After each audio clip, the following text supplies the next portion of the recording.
Daniel സിംഹക്കുഴിയിൽ കിടന്നു. നമ്മൾ അവിടെ സാധാരണ ദാനിയേൽ എന്ന് പറഞ്ഞാൽ പെട്ടെന്ന് ആൾക്കാർ പറയും സിംഹക്കുഴി കടന്ന ദാനിയേലല്ലേ എന്ന് ചോദിക്കും. ഈ ദാനിയേൽ സിംഹക്കുഴി കടക്കുന്നതിന് മുമ്പേ ദാനിയേലിനൊരു സ്വഭാവം ഉണ്ട്. എന്തുവാ? പ്രാർത്ഥന. ഒരു ദിവസവും മുടങ്ങാതെ 3 നേരവും പ്രാർത്ഥിക്കും. ദാനിയേലിനെതിരെ വിരോധ കൽപ്പന എഴുതി ഉണ്ടാക്കിയെന്ന് ദൈവം അറിഞ്ഞില്ലേ? അറിഞ്ഞു. പിന്നെന്താ വിടുവിക്കാത്തെ? ദാനിയേൽ പ്രാർത്ഥനക്കാരനല്ലേ? ദൈവസന്നിധിയിൽ പോയിരുന്ന് പ്രാർത്ഥിച്ചില്ലേ? Price the Lord.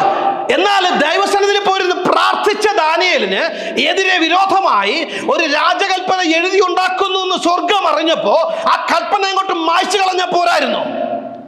എന്താ ചെയ്യാത്തെ?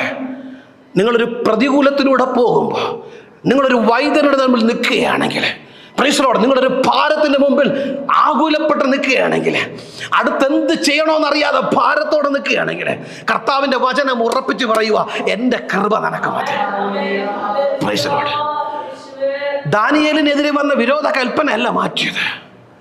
ദാനിയേലിനെ പിടിച്ചു കെട്ടിക്കൊണ്ട് സിംഹക്കുഴിയിലോട്ട് കൊണ്ടുവിടാൻ പോകുമ്പോഴും ദൈവത്തിന് വേണമെങ്കിൽ വന്നവരെയൊക്കെ പെട്ടെന്ന് അങ്ങ് സ്റ്റില്ലാക്കി നിശ്ചലമാക്കി മാറ്റിവെച്ച് വേണമെങ്കിൽ ദാനിയേലിനെ രക്ഷപ്പെടുത്താമായിരുന്നു.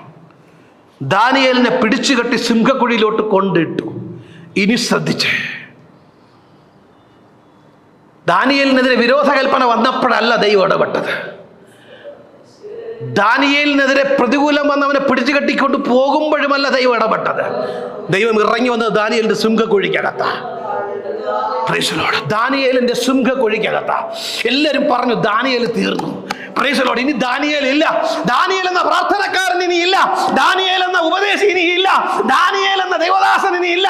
ദാനിയേൽ എന്ന പ്രാർത്ഥനക്കാരന്റെ ജീവിതം അവസാനിച്ചു. ഇനി അഡ്രസ് ഇല്ലാതെ തീർന്നു പോകുക.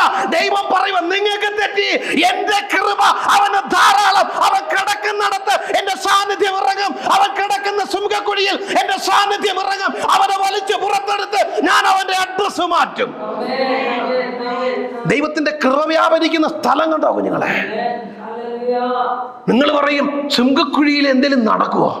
സിംഹക്കുഴിയിൽ നിങ്ങൾ പ്രാർത്ഥിക്കുന്ന ഒരാളാണെങ്കിൽ സിംഹക്കുഴിയിലും അത്ഭുതം നടക്കും.